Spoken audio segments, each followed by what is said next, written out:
locked onto Torres with an unsettling calm. No tears, no anger, just a quiet intensity that made the air grow thick. "I need to see the mayor," she said, voice steady as stone. Torres laughed, a harsh bark that bounced off the walls. "The mayor doesn't meet with trash off the street." "Security!" Two guards stepped forward, hands moving to their batons. Sarah Officer didn't Torres, flinch. She reached I into her am your jacket new chief pocket of with police. deliberate slowness. "Officer Torres, I am your new police chief." The words hung in the air like a blade. Above them, a security camera's red light blinked steadily, recording everything. What would happen when Torres realized the truth? And why was Sarah so eerily calm after being assaulted? Torres' laughter cracked like breaking glass. "Police chief? You?" His belly shook as he doubled over, slapping his knee. Other officers joined in, their mockery filling the lobby. Only Officer Amy Parker stood frozen by the water fountain, her Asian features pale with shock. "Look at this monkey!" Torres wheezed, tears streaming down his red face. "Thinks she can waltz in here with fake papers!" Sarah pulled out an official document, the city seal gleaming gold. "My appointment letter, signed yesterday by Mayor Richardson." Torres snatched it from her hands. His bloodshot eyes scanned the page, lips moving as he read. Then his face darkened like a storm cloud. Bullshit. He tore the paper in half, then quarters, then eighths. The pieces fluttered to the floor like dead butterflies. "Nice try with the forgery."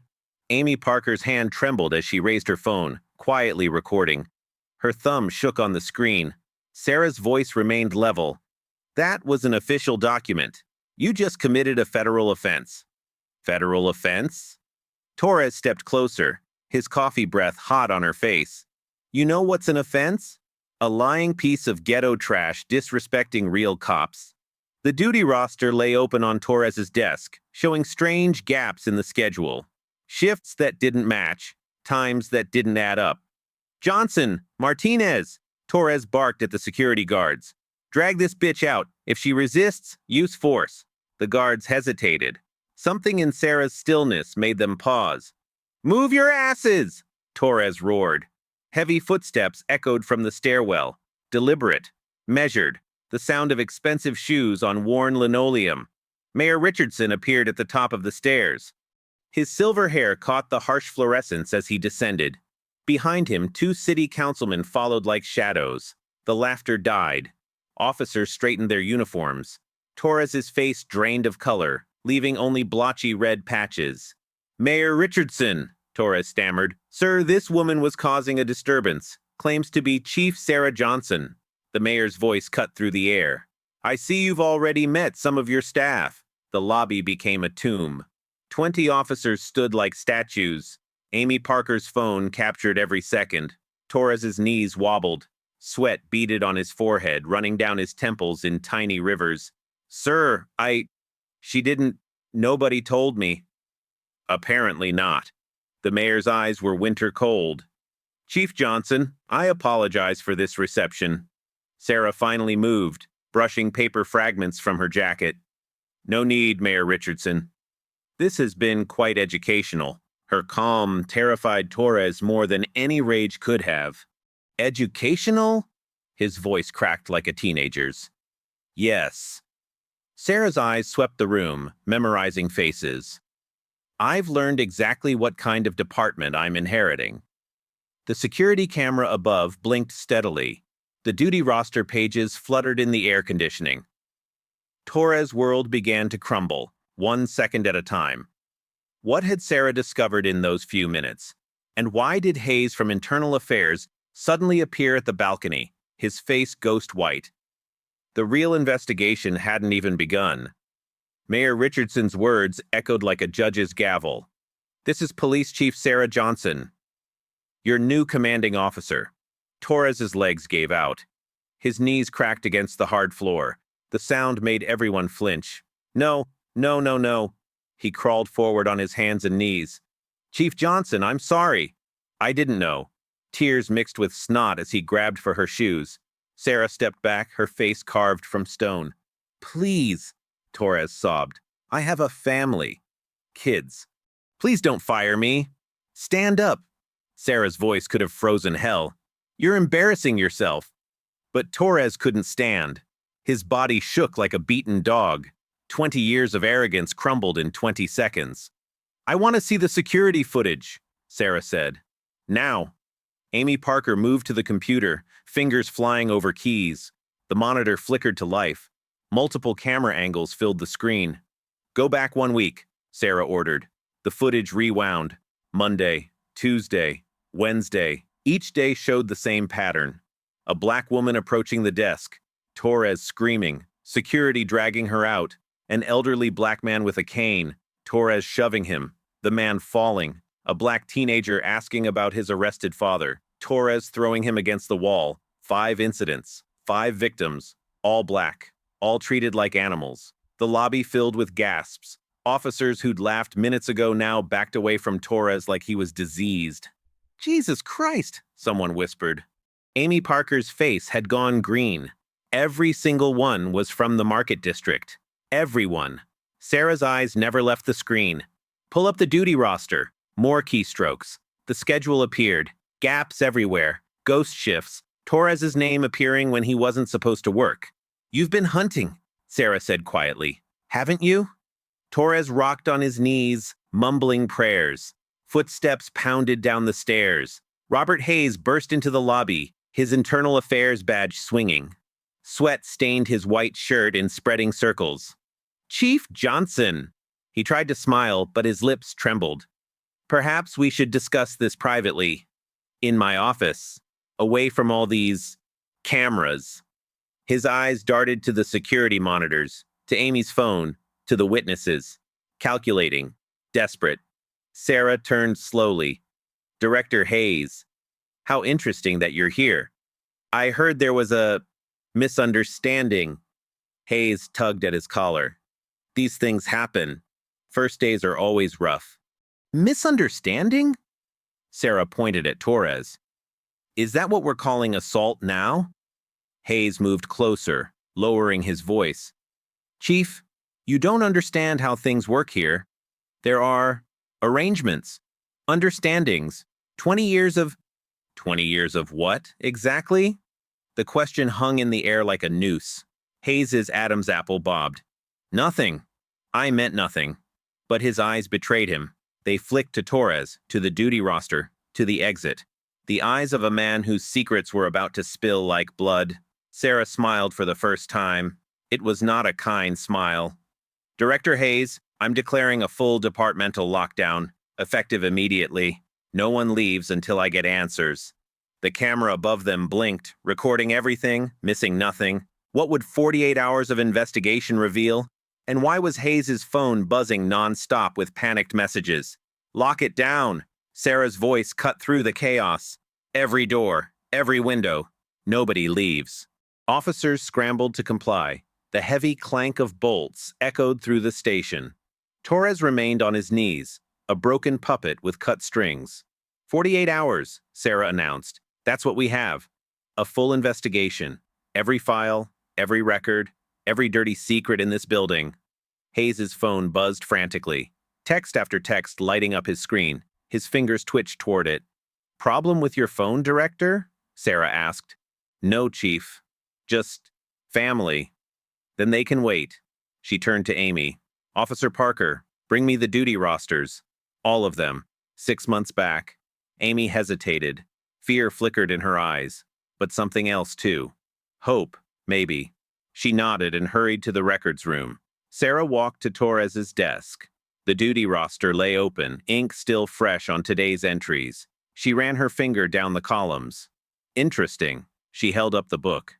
You worked 16 shifts last week, but you were only scheduled for 5. Torres' phone vibrated against the floor where it had fallen. Message after message flooding the screen. Ghost shifts, Sarah continued. Let me guess. Clock in when the market opens. Clock out when it closes. Am I warm?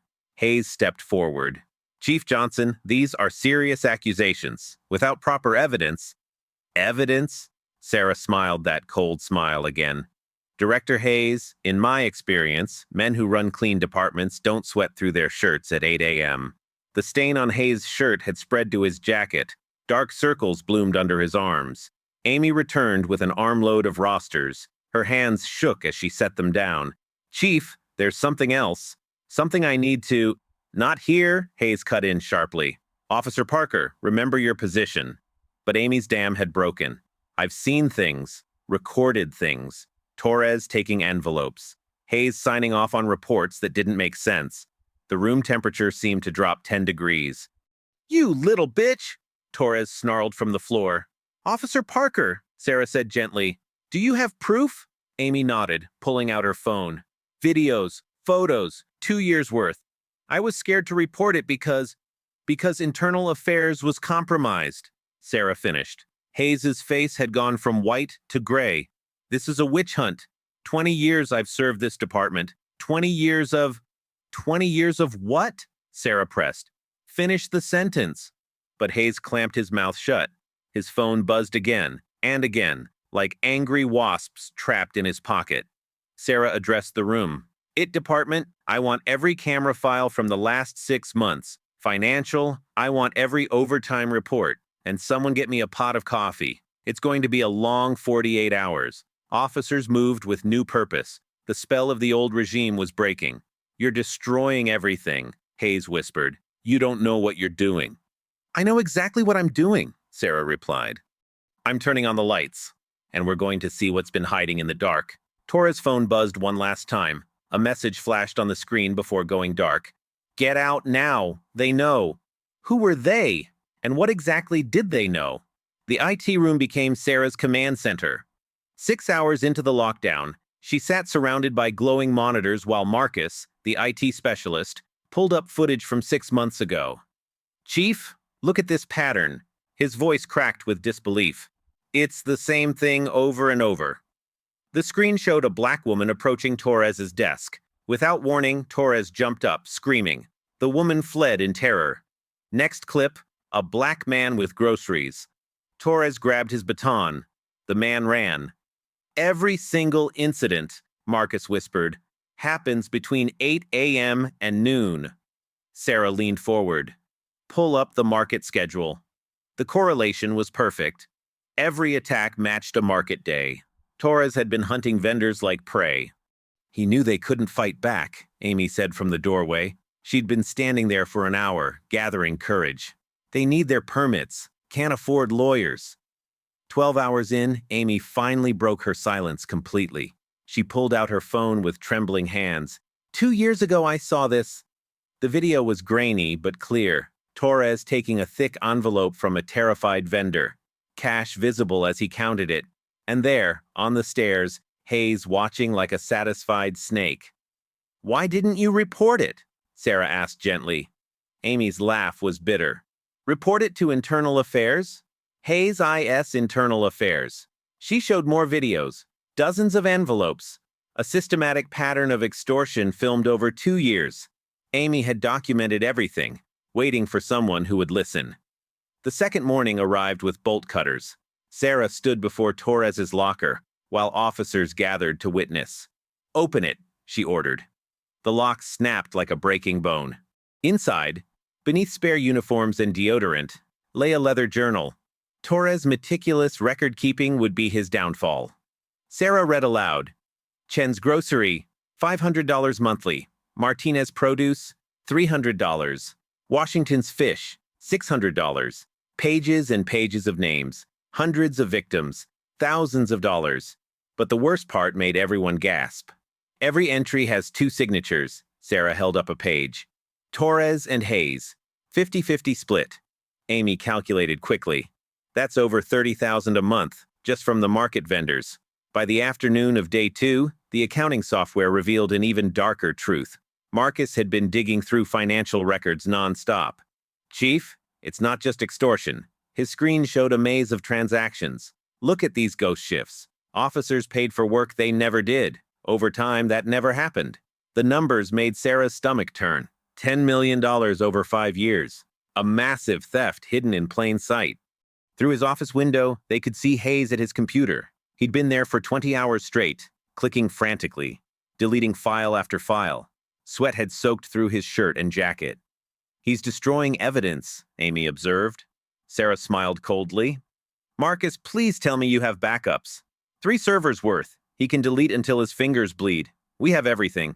The second night brought unexpected allies. Officers who'd been silent for years began talking. The conference room filled with testimonies. You paid in or you suffered, one veteran cop explained. Night shifts forever. No backup when you needed it. No promotions. What about Officer Martinez? Another added. Remember his accident? No backup for 30 minutes. He almost died. Sarah mapped the corruption on the wall. 10 officers, 5 administrators, 2 city councilmen. The web spread like cancer through the department. Dawn of the third day brought the final piece. William, the janitor who'd cleaned these offices for 15 years, knocked on Sarah's door. I see things, he said simply. I hear things, and I save things. He handed Sarah a flash drive. Security footage they thought was deleted, but I keep everything. Never know when truth might be needed. The footage was explosive. Hayes' meeting with city officials Sarah recognized. Envelopes thick with cash, conversations about keeping the market district in line. They called it the program, William explained. Started in 2005.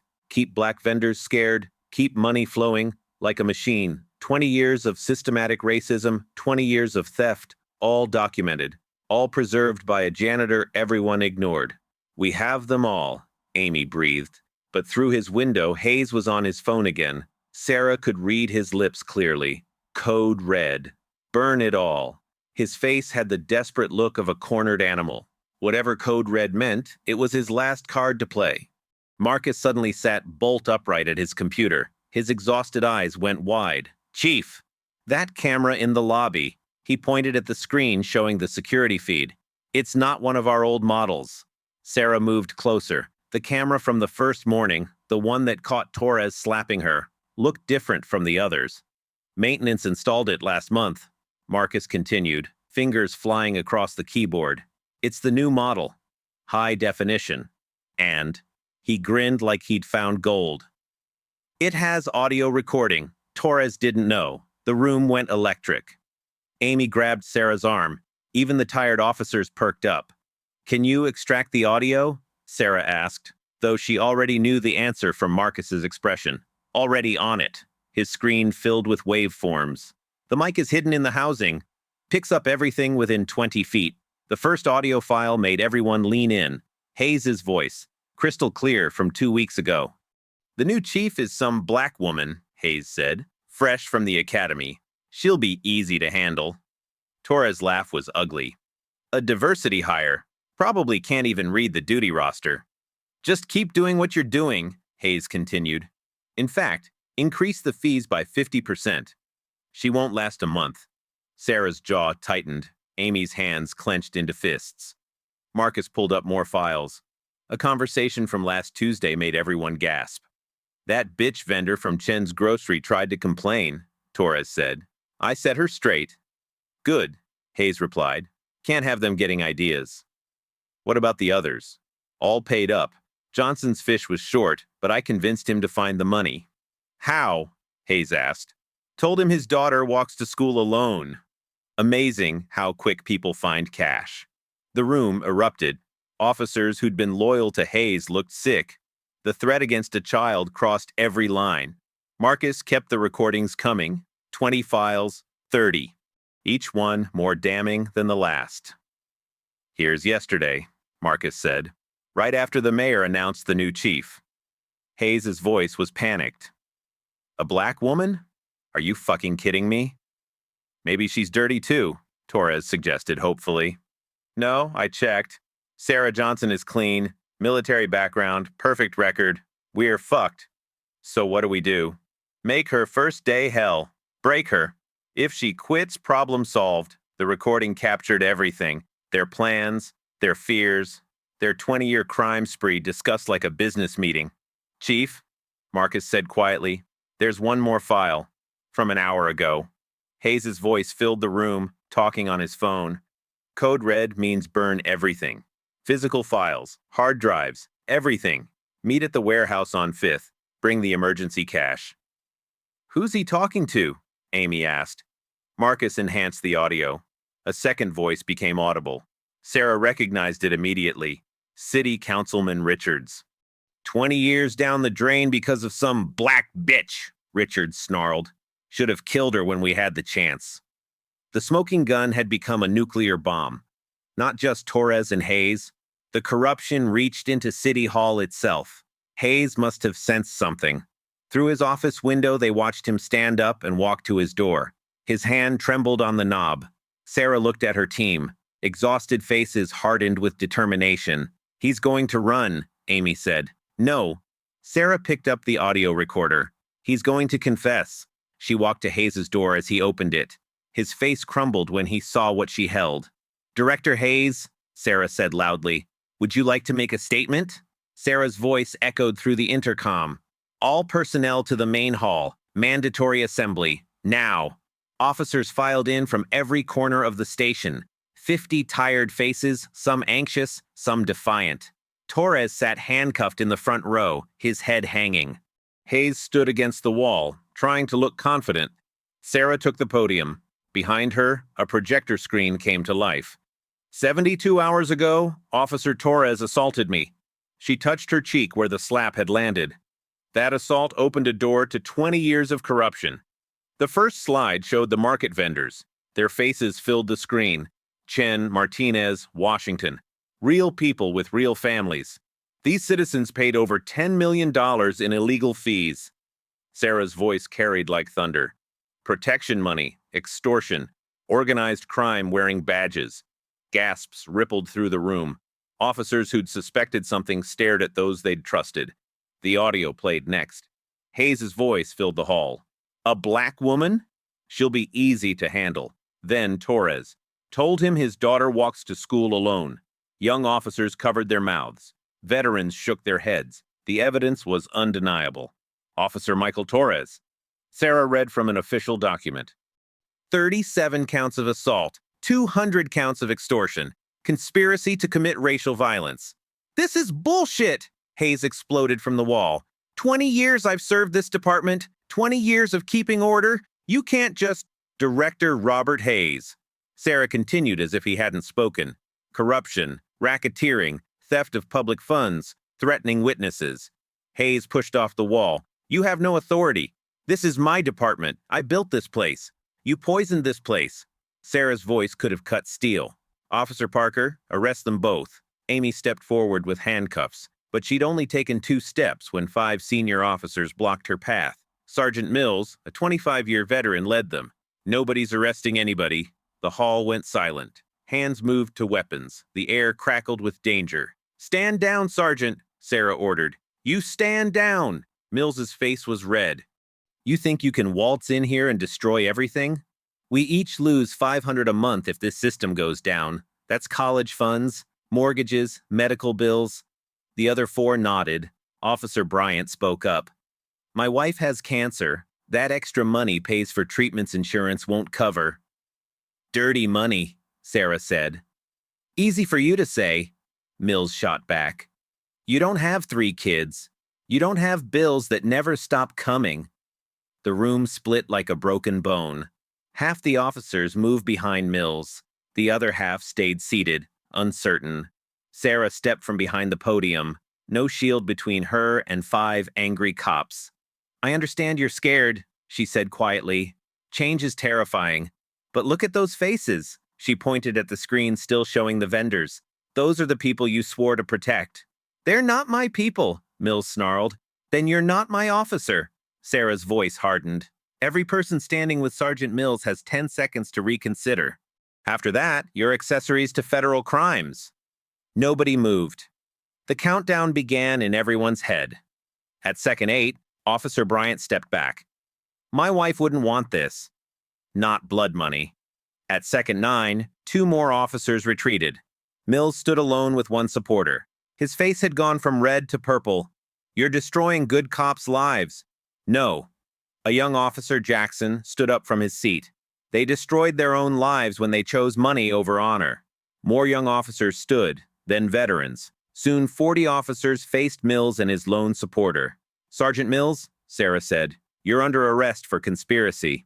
Mills's hand twitched toward his weapon. Every officer tensed. One wrong move would turn the hall into a battlefield.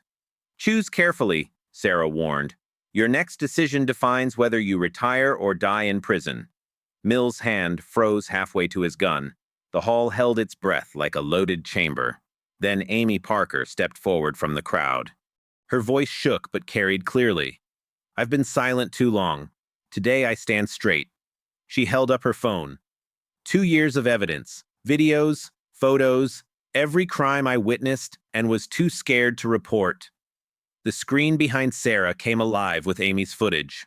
Torres taking bribes, Hayes counting money, Mills threatening a vendor. The corruption laid bare by someone they'd ignored. I was afraid, Amy continued, tears streaming.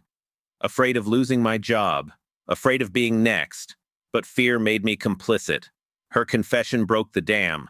Officer Rodriguez stepped forward. I saw the ghost shifts. Said nothing. Officer Washington joined him. I knew about the beatings. Looked away.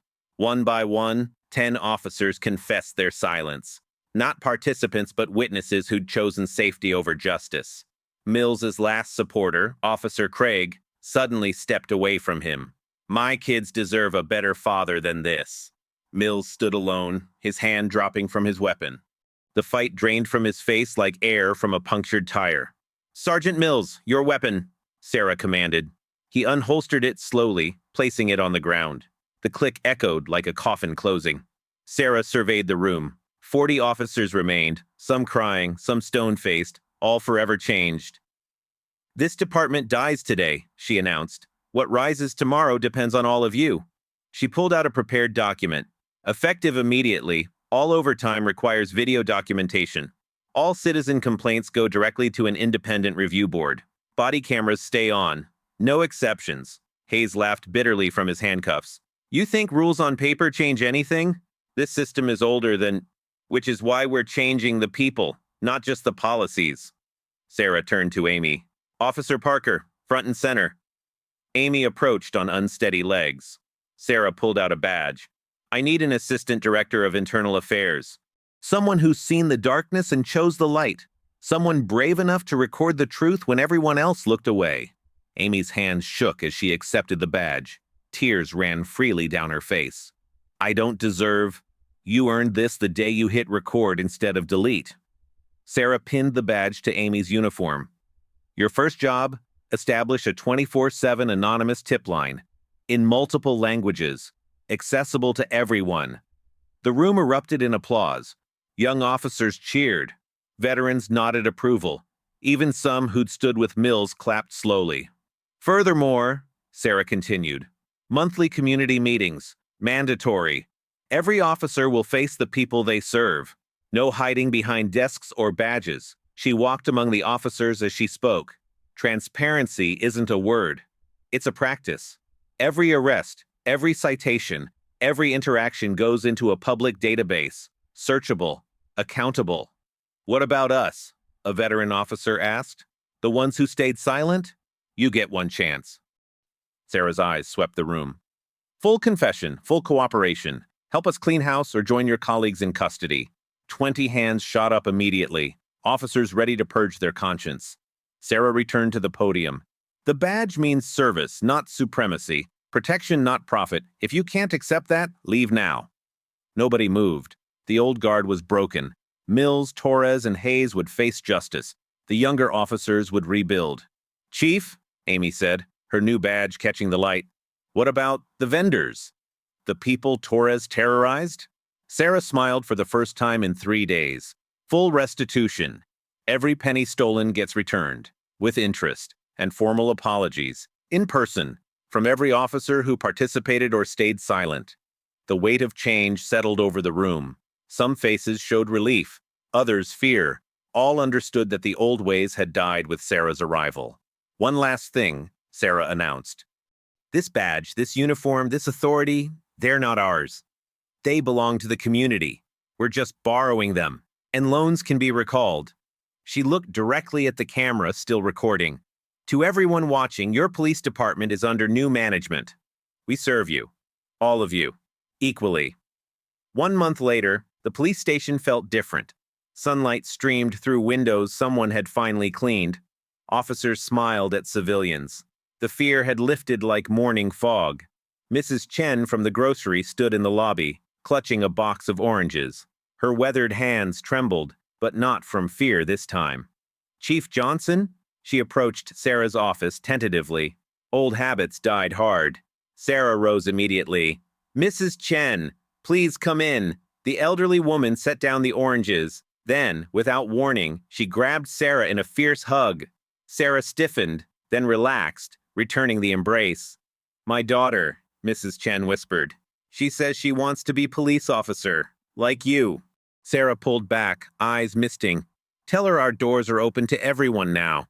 She's afraid, says police don't want Chinese girl. Not anymore. Sarah walked to her desk and pulled out a flyer. Youth Cadet Program, starts next week. Bring her personally. Down the hall, Amy Parker led her first internal affairs meeting. 6 young officers sat around the table, notebooks ready. Transparency isn't just policy, Amy explained.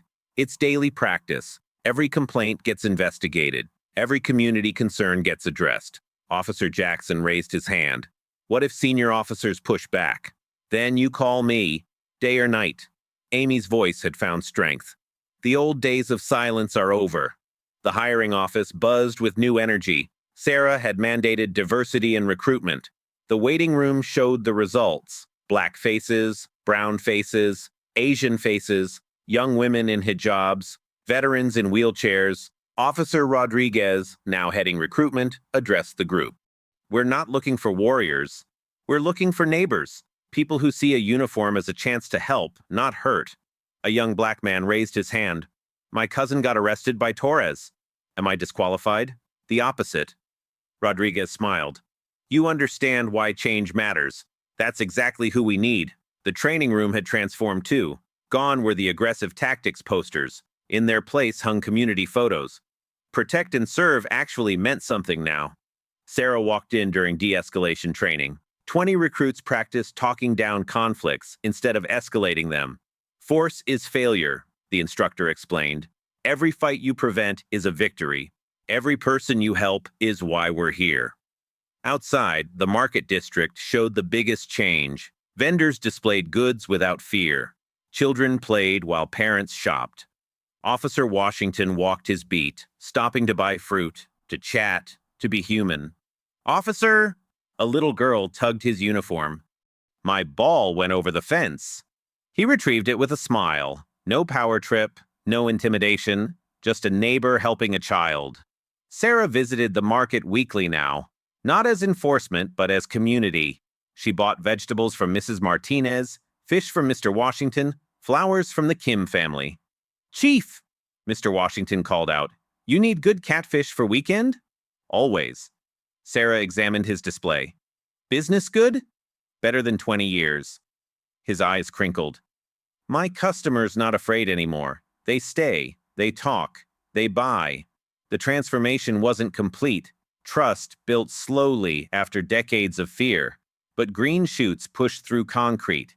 Mrs. Chen's daughter did join the cadet program. So did 30 other minority youth. They wore uniforms with pride, not fear. Amy's tip line received dozens of calls daily, not about major crimes, but community concerns. A broken streetlight, a missing pet, neighbors looking out for neighbors. The old station's walls came down, literally. Sarah ordered the fortress-like barriers removed. Glass replaced concrete. The community could see in. Officers could see out. Change isn't a moment, Sarah told the latest graduating class. It's every day, every interaction, every choice to serve instead of dominate. Behind her stood Amy, Rodriguez, Washington, and Jackson. The future of policing. Officers who'd found courage when it mattered. Sarah stood in the exact spot where Torres had slapped her 3 months ago. The lobby bustled with citizens filing complaints, picking up forms, chatting with officers. No fear, just community. She pulled the chief's badge from her pocket.